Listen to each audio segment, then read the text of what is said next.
You are listening to Action Design, your monthly insight into the field of behavioral economics and its applications to the world around us.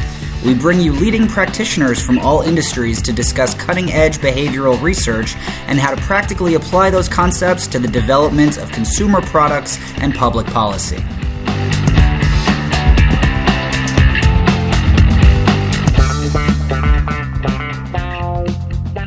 Hello and welcome to another episode of Action Design Radio. I'm your host, Zarak Khan. With me, as always, my host, Erik Johnson. Hello, Zarak, and hello, action designers. I also have decided that even though we're not always hosting together, sometimes it's one of us or neither of us, I'm just always going to introduce whoever is the co-host as with me as always. I spotted that when you mentioned it and decided not to call it out, but that works for me. Yeah, I could have told you in advance, but if you just listen to the show long enough, you'll probably pick up on it.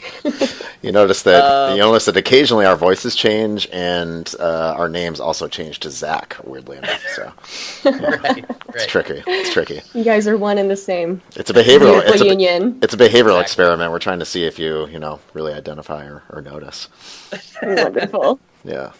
The third voice that you heard there is our guest today. We're very excited to have Elizabeth Kim with us. I first met Elizabeth, I think it was about 4 years ago, when a professor at Duke introduced us, and I was maybe 1 or 2 years out of grad school, and he said, hey, I have this awesome student who is interested in behavioral science, and could you chat with her and sort of, she might want some advice or something. And so we met, and I remember just thinking this person doesn't need my advice. She is awesome, and she is going to be fantastic at whatever she decides to do. So it's been 4 years. It's been awesome to kind of see all the twists and turns and awesome things that you've been up to. But before we kind of jump into all of that, maybe just say hey to all the action designers out there. Yeah, for sure. Hello, everyone. As Zarak said, my name is Elizabeth, and right now I'm currently an applied behavioral scientist at Jet.com, which is an e-commerce company recently acquired by Walmart that sells everything from iPhones to fresh lettuce delivered to your door. And before I came to Jet, I researched at the Center for Advanced Hindsight, which most people recognize as Dan Ariely's lab back at Duke. I worked with a startup there called The Fabulous, which helps people build healthy habits and routines in their lives using behavioral economic principles. And I'm also a founder of the Duke Behavioral Science Group. Awesome. And so that is kind of what we're going to jump into today. We sort of realize that we often ask people when we're chatting with them, how'd you get into behavioral science? What advice would you have for people who are, trying to get into the field? But oftentimes the people that we've kind of chatted with over this first year of Action Design Radio, as we're at our 1 year anniversary, they're folks who have been doing it for quite some time, and so it's they have they have interesting stories, but sometimes I'm if you're chatting with Kelvin Kwong, it's it's not necessarily become a magician and then get into behavioral science, now there's degree programs and things like that. So we thought that, this would be an awesome conversation and potentially really helpful for folks who are, in school now or just out of school a couple years and are looking to kind of break into the field. So maybe we can kind of start at the beginning, just sort of how you even first became aware of behavioral science and your first kind of forays into, learning about it and starting to apply it when you were, I'm guessing, at Duke? Mm-hmm. Yep, that's where I started. And so it's interesting because before I came to Duke, I had no idea about the terms behavioral economics, behavioral science. I was, however, always interested in human behavior and things like why people do what they do. And so when I first came to Duke, I remember I honestly had no idea what I wanted to do. And the first couple years, I was taking classes all over the place, from things like death and dying to neuroscience to a statistics course. And just if you were to look at the first couple years of my transcript, you would wonder, is this person having an existential crisis? And so around that time, I remember it was, I believe, the summer after my freshman year, and I had actually just gone through a bad breakup, and I just needed to get my mind off of something. So I remember I walked into the local Barnes and Nobles, went to a bookshelf, and just picked up a book to get my mind off of things, and I picked up Predictably Irrational. And before that, I had no idea what that book was. I didn't know that Dan Ariely was even at Duke. But I started reading through this book, and I still remember it like it was yesterday. I started reading through, and it was just amazing how I could see all of the things that I had been interested in being formalized and mechanized in such a way that it was being used to make the world a better place. And so while I was reading that during that summer, I also read Viktor Frankl's Man's Search for Meaning.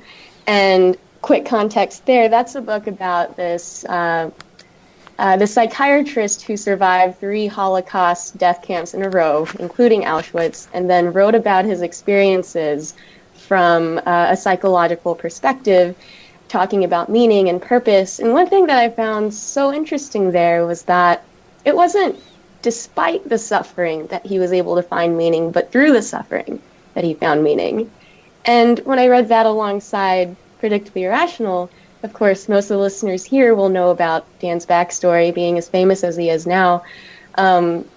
He went through a tragic accident early on, and 70% of his body is covered in third-degree burns, went through an amount of pain that most of us probably can't even imagine, and was also treated differently afterwards, which is the definition of unfair. And so after reading Predictably Irrational, I thought, if there is anybody in the world who has the right to be a misanthrope and to hate people and just be pessimistic, it would be someone like Dan, I thought. But I remember one thing that really stuck out to me in each chapter was how he would talk about some experiments. He would talk about an element of human behavior in which we would be predictably irrational, and suddenly it would look pretty bleak. It's like, wow, humans, come on.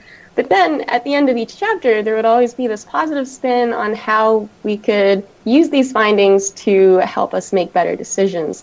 And also this idea that as products of our environment, the environment is something that we can tweak, that we can put influence over, and then change people's behavior, and as a way of doing so, change society. And so that was what really interested me and what compelled me to reach out to him. And at that point, I was just starting my sophomore year of undergrad.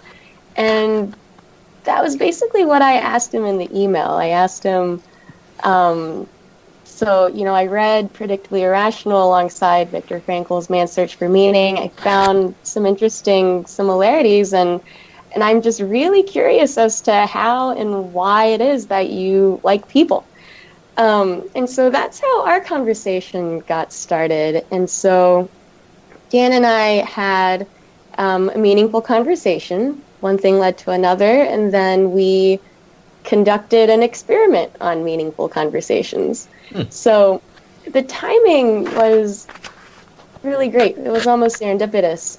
Around the same time, a few friends and I, some from engineering, were interested in creating an app for meaningful conversations. And around that time, Tinder had just started booming. There were apps like Bark Buddy, which was a Tinder for dogs. You could match people with dogs to adopt. There was an app called Cuddler, and whatever you're imagining is probably correct. It's an app for people to meet up and platonically cuddle. Mm-hmm. And you would see who doesn't need some in cuddling the interface. Exactly. Well, Now we need one. Now we need. You just need to bridge the gap and have one to cuddle with dogs on a demand. Yeah. Oh, wait, that's a great idea. Someone should do it. Anyone There we listening go. to this, please go out and do it. Free app idea. Free app idea. That would make the world a better place for sure. But yeah, Cuddler was insane. I mean, it was like an Uber interface. You could see the person coming in closer and closer, and then you would meet in the middle, and then platonically cuddle. Oh my god! What a time to be alive. So those years ago, I had the same exact reaction. I thought it was absolutely ridiculous, and then all these apps were tapping into things that I didn't think were too necessary, if that's a word for it. I mean, I thought, okay, if there's an app for all of these ridiculous things, for platonically cuddling, for example, I was thinking, why not an app for meaningful conversations? That's something that we're lacking more and more as social media and technology rise, and it was something that I was personally passionate about. And so in my conversations with Dan, I had mentioned that my friends and I were working on this project, and it was something that I wanted to include in. So at Duke, there's this program called Program 2. It's like a create your own major sort of thing. And to be able to do that, you need an advisor. And so that is to say, you might have already assumed Duke doesn't have a program in specifically applied behavioral science. At that point, there was pretty much nothing available apart from like a psychology degree. And so in those conversations, I asked Dan if he could be my advisor, and he actually said no. He said that, he might not be around in the next few years. He's busy and just, wouldn't work out very well. And so I put that aside. I was pretty disappointed because at that time I was thinking, okay, if I can't get an advisor to help me do this thing, well, there's no program here. There's no way that I can go into this field. But also in that same conversation, I mentioned this project that my friends and I were working on. And then things clicked, and he was really interested and I was really interested. We started talking about different ways that we could use a digital environment to help create more meaningful conversations between people. And I remember after that conversation, a few hours later, he sent me an email, and the subject line was something along the lines of like, don't forget to try using a social contract in the app. And then in the body of the email was, and if you want my help, you have it.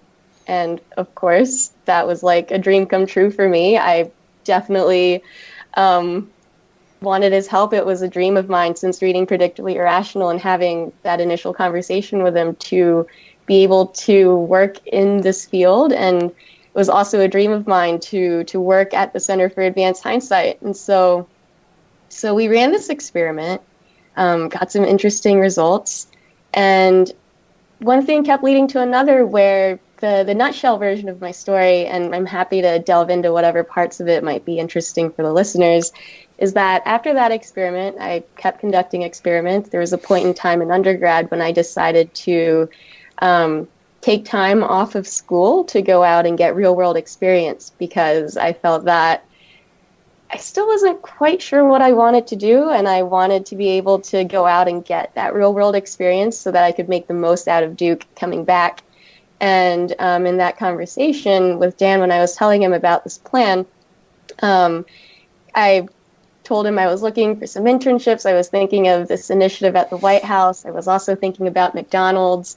I told him this and that I didn't quite have an internship lined up yet, and that if he had any suggestions, I would love to hear them. And he told me that if I wanted to do something at the lab, to let him know. And that was also and of course, yes. Like, I didn't even think that this was an option, and to have it so colloquially said at you was like amazing. And so I took that, and then that's really where my non-traditional path starts, because like I said, Duke doesn't have a specific program in applied behavioral science. And so I took time off of school, and I spent about 7 to 8 months at the lab working full-time as his personal research assistant. And during that time, I also worked with the Fabulous, which was one of the startups that was incubated at the startup lab, which is where we would basically work with a couple startups for 3 to 6 months, applying behavioral science and using experimentation to help them build out their products to help people's lives be better.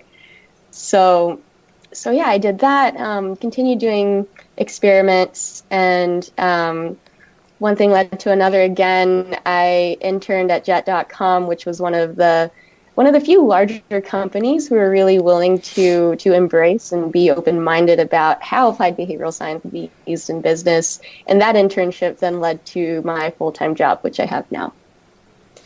So there's like a bunch of things that jump out of that story that are really interesting to me. So first, maybe the healthiest way of coping with a breakup ever, which is going to the bookstore and getting some books.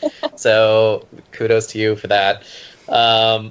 Also, I just noticed this pattern that I think I've kind of observed in myself and maybe some other people who are, interested in behavioral science, which is like when you start, or at least for me, and it sounds like from your description of like your first year or two at Duke, you're kind of all over the place, right? Like you take classes in all kinds of things. You're like, maybe I want to do psychology, or maybe like for me, it's like I did like history degree, and it's like you're pulling from all over. I also took a death and dying class, and so like you're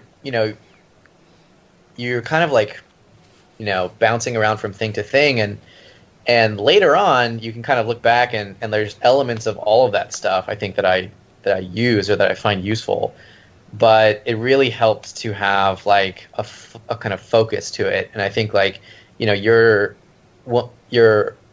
narrowing it down to focus on like meaningful conversations, or even Dan's focus on kind of like the like understanding perception of pain, right?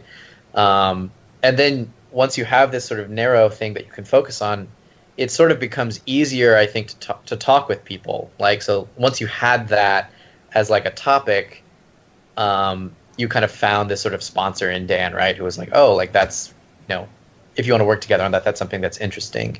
Like, is that something that would you agree with that characterization, or have you observed that elsewhere? Yeah, absolutely. And one thing that came to mind as you were saying that was how the process that you just described is almost pretty much just like the actual research process used in the social sciences, where you start off in the formative research phase. You conduct your qualitative studies, you like scope things out, and then you find some common themes, you narrow it down, you iterate on hypotheses, turn it into randomized controlled trials, and iterate. And I see interesting similarities in that process and what you just said, because I've also noticed in other people in the field, oftentimes they'll start off from quite a broad range of interests. A lot of them are multi-talented, and then I think it speaks to somewhat of the interdisciplinary nature of applied behavioral science, because it is a science in that you're applying the scientific method and there are behavioral science principles. But at the same time, it's something that can be applied to so many different contexts and domains that I think it certainly gives you an advantage coming in from that wider perspective, because it gives you a larger, expansive an idea of knowing where and how things can be applied. Yeah, I'd expand that a little bit, and I think you both kind of touched on points that came up to me, and that it seems like your story is a great example of, it seems like a very, what I would maybe think is the most common trait of people I see in this kind of field is just curiosity, generally. And it seems like that's kind of how people tend to stumble into it, is like, just like yourself, like they're just curious about things, they're trying a lot of different things. And there's always this sort of like underlying theme of kind of just like people, and they're just curious about people at the end of it. And then it ends up kind of formulating into behavioral science. And like you said, that it sort of makes sense in an applied way, because like applied behavioral science can sort of mean a lot of things, and it's really sort of a Swiss Army knife of skill sets and just a very strange melting pot of those different ones. So in a way, it's like you could even just to be able to even do that, you have to be sort of curious and not necessarily like a specialist or like really honed in on one particular thing. For sure. So, I mean, I think coming from that, though, you then you invested your time in really practical ways to to further your, the knowledge that you needed to kind of keep moving into the field. I mean, like you said, like there's not a sort of dedicated degree in this at Duke. Although if you and I can start like a campaign to get that going, I'd love that. With the vast power of Action Design Radio podcast behind us, we could start a movement. Unstoppable. But then, I mean, so you obviously were able to do this work with Dan, and then you started the behavioral science group at Duke, and then you kind of pursued other avenues of doing more experimentation as one of the things that you thought you needed to do. Can you talk a little bit about how you kind of got sort of the powers that be to sponsor and support behavioral science at Duke, since it's this like kind of big institution and you pulled a bunch of different things together to kind of help build more of a platform there? Yeah, absolutely. So I built the community after my 7th-month tenure at the lab, and it was a couple months in. I actually had 1 semester left at Duke, and so I was in this mindset of, okay, let's do things before I leave. And so one of the things I had noticed was that there were so many other students who were interested in the applied behavioral sciences, and I also noticed that so many of them would start with this curiosity, but then notice that there wasn't a program for it or a community or really anything much going on. And then they would just fall into consulting or banking or the pre-med route.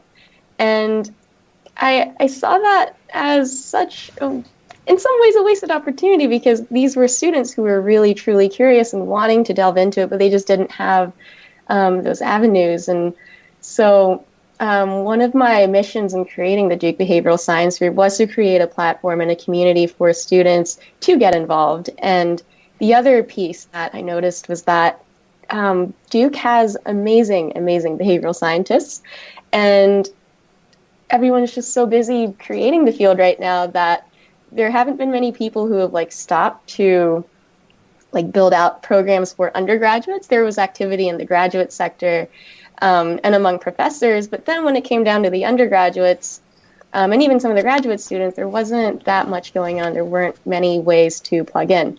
And so step one for us was first proving to the school that an interest existed. And so I made a post that garnered over 500 responses, and then those 500 people became the foundation of students, researchers, and practitioners in the area who wanted this to happen. And so it was really kind of like a grassroots sort of effort. And Dan was also amazing in being our first major sponsor for it. And so he gave us our seed resources for getting this off the ground.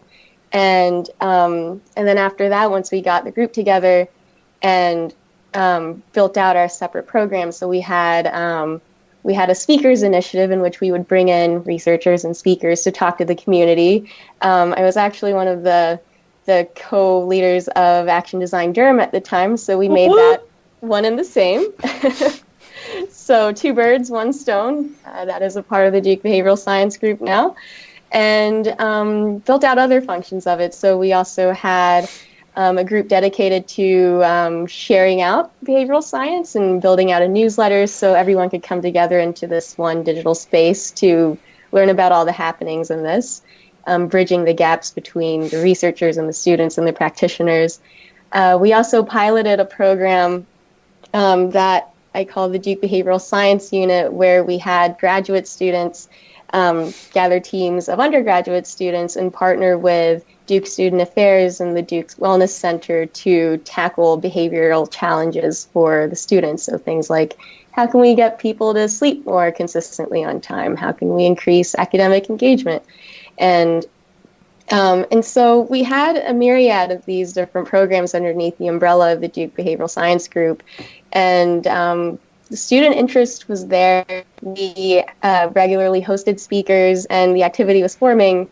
And along the way, I think when you have so many students who want something, it's a very unifying force in that it gets everyone else to come together. And so by the end of my time at Duke, we had gathered a board of directors involving, now I'm afraid I'm going to forget some names, but I mean, Sim Sitkin was a huge supporter, and basically took the group under the wing of his center, and people like Scott Hutel, Dan Ariely, of course, was on our board, and it was a group of directors that we meant to continually iterate out and build upon throughout the years, but having this initial group of people who would then oversee as our board with the student interest from the undergraduate and graduate sectors created that community and unified everyone. Yeah, I think, sorry, I'll jump quick, then you can jump in, Zarak.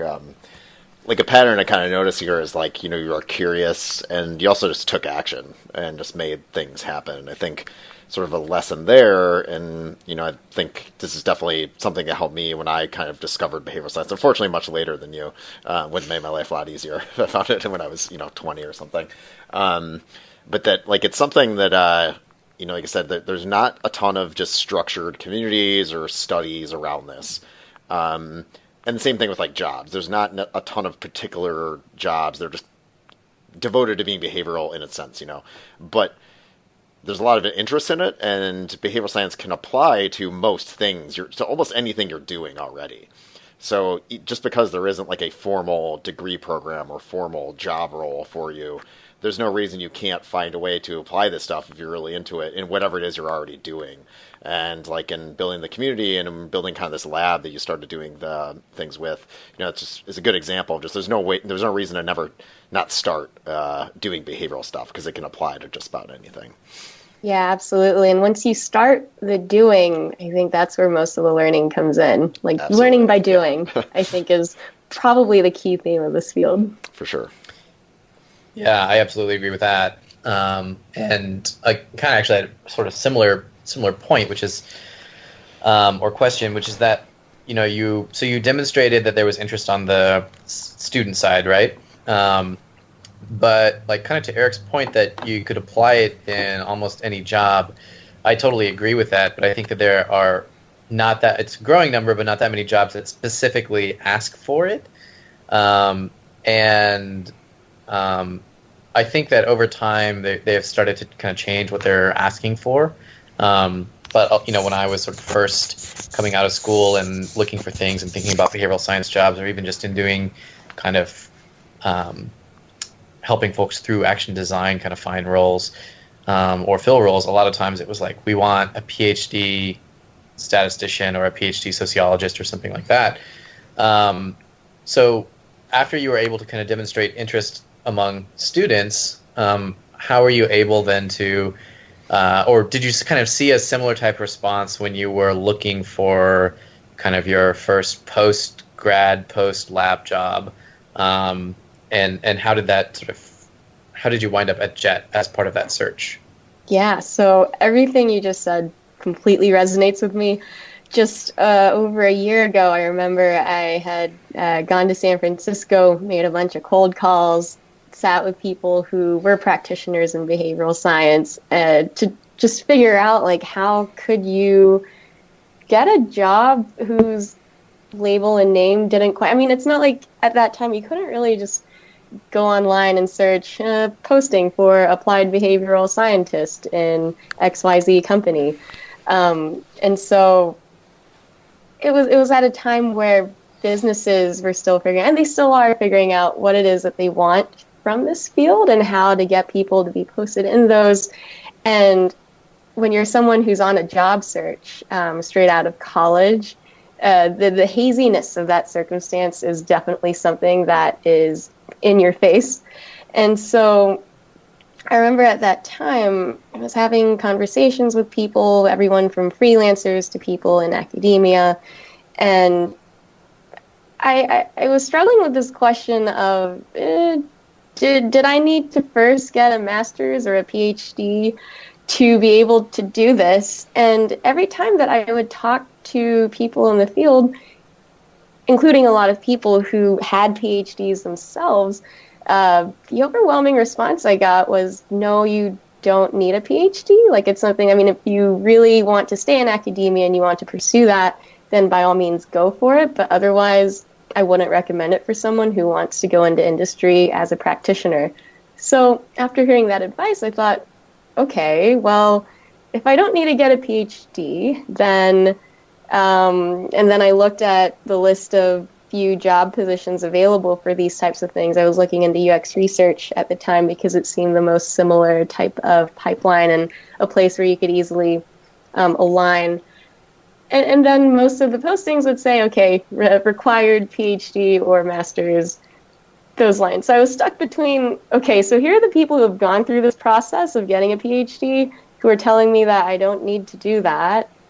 But then when you look at postings, the few that they're available, they're all asking for that. And so I found myself in that sort of weird situation where, I mean, yes, I was coming straight from undergraduate, but having taken that non-traditional path of leaving halfway through, working for 7-8 months at the Center for Advanced Hindsight, where I understood experimental design, where I had conducted several experiments by that point and applied insights to digital products. And knowing that I knew what I knew and I knew how to do it, it was just a matter of tapping into the lexicon of companies and showing them how this could be applied. And so there was a lot of that haziness. And so what went on from there was that while I was continuing to talk to people, in many ways, I almost felt like I had to prove to companies how behavioral science would be beneficial and could be applied. And so I remember I would just shoot off like things in cover letters where I would pitch ideas and kind of like try to show it, and then it would lead into dead ends, and that kind of kept happening. But I knew that I really wanted to do something in behavioral science, and I wasn't going to sacrifice that and just go into like a marketing position or like some kind of position where it wasn't that, like, I wanted it to be the core thing that I was doing. And so what happened after that was I was feeling a little deflated. I was like, oh, maybe this isn't actually going to work out in industry. But one of Dan's former PhD students, her name is Marve, and her most famous study is the golden coin study, where people in Kenya were saving more money when they had this golden coin that they could like scratch off along the way. And she was a data scientist at JET, and she was only a few months in, but she had given this presentation about behavioral economics to the people there. The people were really wonderful. They loved it, and they wanted more. And so they let her get an intern. And so Marve and I had known each other from a few years ago, and she reached out to me asking if I was interested in an internship in behavioral econ, behavioral, like applied behavioral science. And at first I thought JET was like JetBlue or like an airplane company. So I was a little like, I'm not sure if I want to work with airplanes. But of course I learned more about it, and turned out to be this e-commerce company. And so I went on board with that internship, and the internship wasn't even a program that really existed. It was really Marve and her team really giving her the creative freedom and autonomy to bring someone in and try something new. And so during that internship, we ran a couple of survey experiments to show the company, okay, here's what behavioral science methodologies are, here's how it can be applied to business. And after those few months, it worked. I mean, people saw the value in it. People were very open to that methodology. And so that's how it led to a full-time job. So it isn't this perfect story of, hey, I found this post of, they need an applied behavioral scientist, someone who does this stuff, and then I just applied and got in. It was through this non-linear path, which also seems to be a theme in my life, that got me here. Well, and I think that so many people, I mean, like me in my current role, like I came about this through connection, through action design. I mean, so it's, and I think in general that's the case, like in the job market, right? Is like a lot of times you find things through these sort of informal networks as opposed to just like kind of a straight just responding to a job post. But it's definitely something that we have kind of like thought about for the past few years at Action Design too, is like, well, part of kind of democratizing this is helping folks understand. And it sounds like a lot of people do from like the conversations you had with practitioners, right? It's like helping people understand like what sort of the qualifications are, like what are the kinds of skills that you're looking for, depending on what you're actually trying to accomplish. Like to Erik's point, like it means a lot of different things in different contexts and different organizations. And I think that for a lot of places, like the degree, which can be such a limiting factor for so many people who would be awesome in the job, is more of just like a signaling thing for the hiring team to be like, well, they've like hit this credential, so that means I can assume maybe that they've got a few years of work experience, or they were able to like stick it out through a 2-year, 4-year, 6-year grad program or whatever. So they've got like, what it takes or whatever. But for so many things, it's not like, it's certainly not required, and it's maybe not even like a good indicator.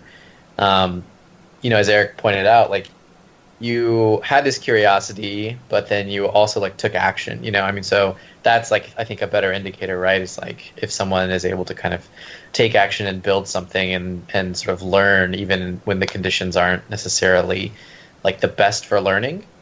So as you think back on, this sort of nonlinear path, were there specific actions that you think you took that were beneficial, that were like, oh, this is something that, I wasn't sure exactly what I wanted to do, or I wasn't sure how to make this happen, so this is what I did to try.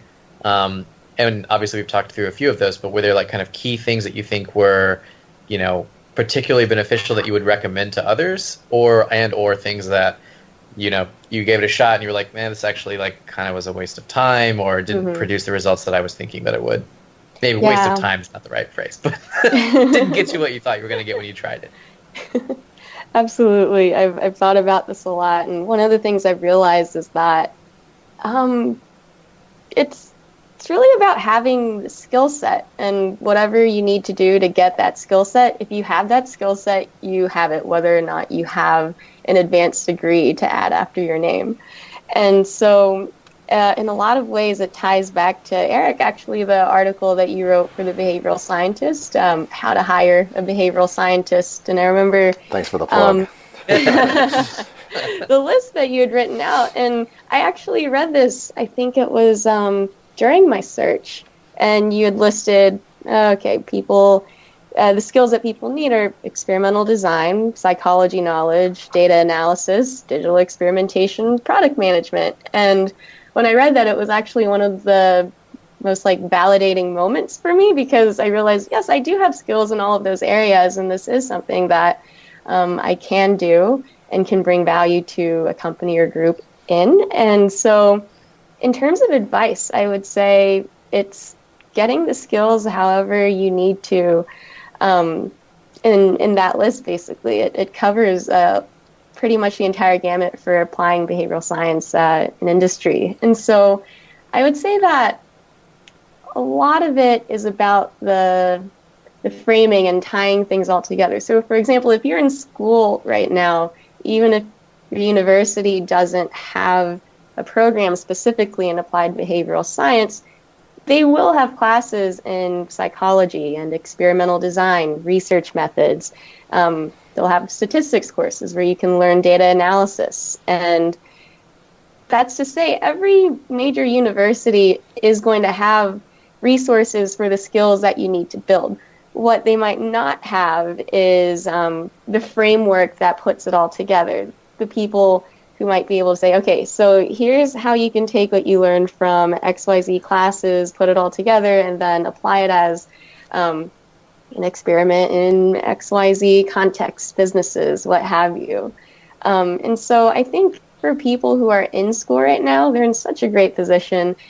Take all of those classes in psychology, statistics, experimental design, broaden your context, take random classes that you're interested in, whether that's like death and dying or some class on poetry, because you need that wider perspective and context when you're wanting to apply behavioral science to the real world. And if you can, definitely design and conduct some of your own experiments. There's bound to be a psychology department at that school where you can do independent research studies.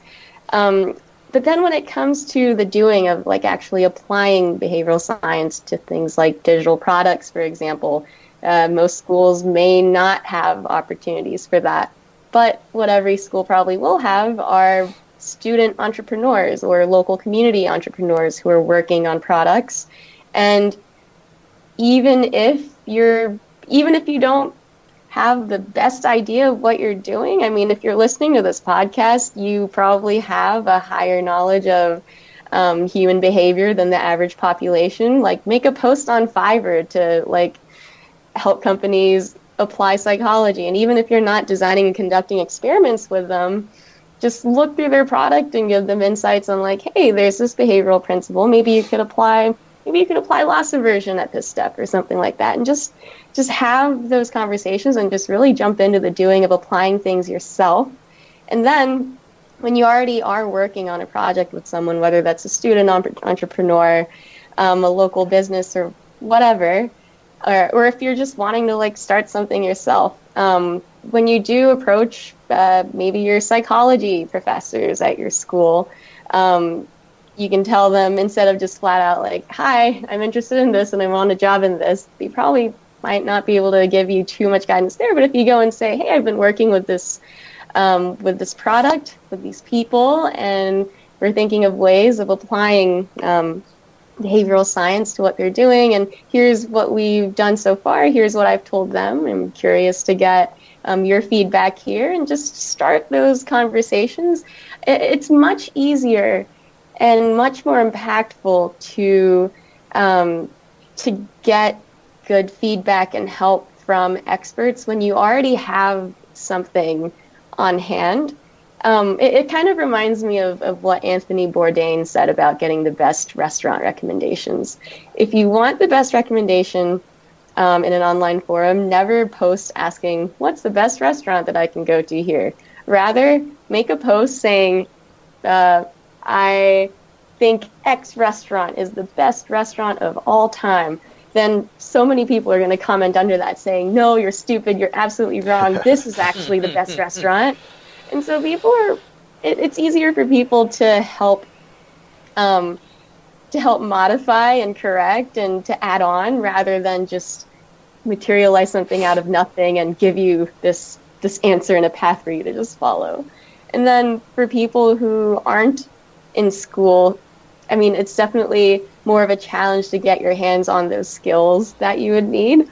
But at the same time, there's still so many opportunities to do things where, I mean, one thing that I thought of recently was maybe if you're already working in a company, you could offer to jump onto some initiative that's going on and see if there are ways to apply psychology principles. Maybe offer to do literature reviews where you jump into the academic findings to see if there's anything relevant and write up white papers for them. It could be something really informal, but one good thing is that, I mean, the group you're working with, they get to get deeper psychological insights, and for you get to expose yourself more to psychology and experimental design, behavioral sciences.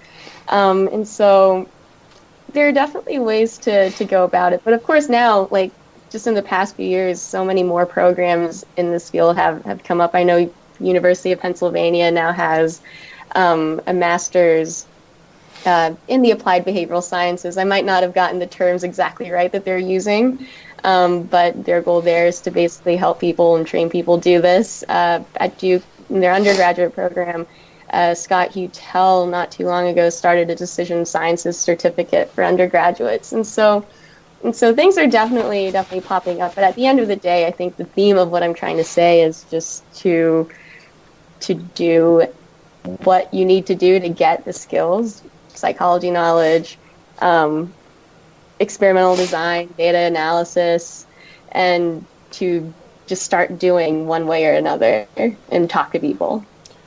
Yeah, it's always this lesson if you just start creating and doing things and the tangible things that the world can use, then, you're always better off. And it kind of ties back to our point about the PhD and like the job listings is like, they put that because, well, as far as they know, those are the only people that have applied experimental experience, but like in your case, like you got applied experiment experience during undergrad from one of the premier researchers in the field.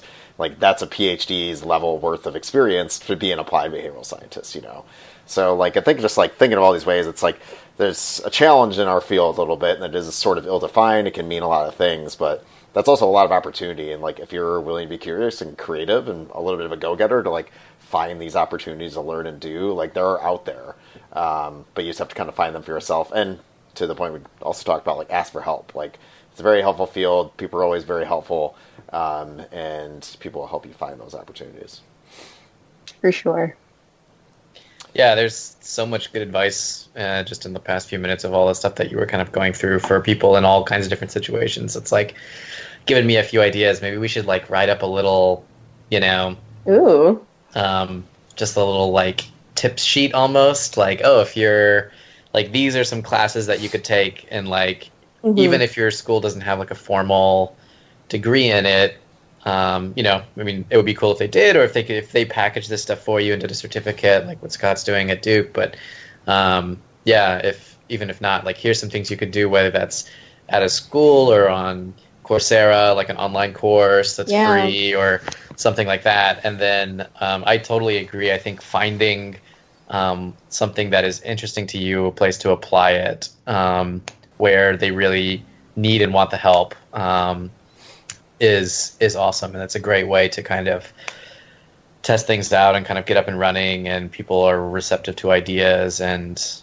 I think there's just an excellent point that you made about people are it's not necessarily willingness to help, it's just like it's easier to help when someone comes with something more concrete and they're like, hey, this is sort of what I'm thinking, like, and you can kind of bounce back off of that, as opposed to like cutting from whole cloth, like here's an idea for you. I hope that it's exactly what you wanted to do. Go and run with it. It's very behavioral. It's like specificity is easier. Yeah. Right. Exactly. Well, right. I mean, let's do it. This is something I'm personally really passionate about. I get calls from people all the time, ranging from students to people in the middle of their careers, asking me these very questions, and I think it's something that would get a lot of traction. So let's make this tip sheet and post it on the Behavioral Scientist, peoplescience.com, through Action Design. I would totally be down. Cool. Well, it sounds like we have a follow-up after our podcast. And now that it's recorded, we have like the social pressure to actually do it. So. Yeah. There's no turning back now. Coming next week. Yeah. No deadlines yet. Yeah. It'd be an interesting follow-up, Erik, to the post that you made about how to hire behavioral scientists. This is kind of like the pre-version of that. Yeah, we can do this. So we'll dive in after this. So it's a good note. Sure. I know we're about at our time here, so I think we can wrap up here. But tons of lessons in here. I feel like we could do multiple of these, and maybe we will once we get our checklist together here. But keep me posted. Before we depart, is there any way people can kind of keep track of your work or keep track of what you're up to? Or is there any other final thoughts you would have for our listeners before we leave them? To keep track of me, well, I guess, man, I should have had like a whole spiel ready for this. I'm on Twitter. Have like a newsletter that we can sign up for. Oh man, I wish. I'm on Twitter, Elizabeth D. Kim. I'm on LinkedIn. That's probably the best way, actually. And I did have a website, but now that I have a job, I didn't resubscribe to AWS, which I probably should have. But LinkedIn and Twitter is the best way. So, Elizabeth Kim. If you type in Elizabeth Kim Jet, I would probably show up. Or at Elizabeth D. Kim on Twitter. Awesome. Well, if we don't have any other thoughts, we'll wrap it up there then. And this was awesome, super helpful, and it came out some tangible takeaways and actions for us on this side. So we'll start building out our personal course for behavioral science soon. Wonderful. A wonderful first circle to the whole idea of action design, just taking action. There we go. All right, well, I guess we'll wrap it up there then. So thanks a lot for joining us. This is super helpful. Hopefully we'll do it again soon. For sure. See you guys. Bye, everybody. Thank you for listening. That concludes this edition of Action Design Radio, hosted by Erik Johnson and Zarak Khan. All podcast episodes are available for download on SoundCloud, YouTube, and iTunes. And don't forget to follow us on Facebook and Twitter. Special thanks to Morgan Bortz for design, and as always, we would like to recognize Steve Wendell, founder of the Action Design Network. I am your producer and audio engineer, Zach Simon. For more cutting-edge behavioral science content, visit action-design.org. Once more, that is action-design.org. There, you can sign up for our newsletter and find an in-person event happening near you. We have chapters in over a dozen cities in the United States, plus Toronto. Also, on our website, you can find additional notes and links regarding the topics discussed in today's episode. Once again, thank you for tuning in, and we will see you again soon.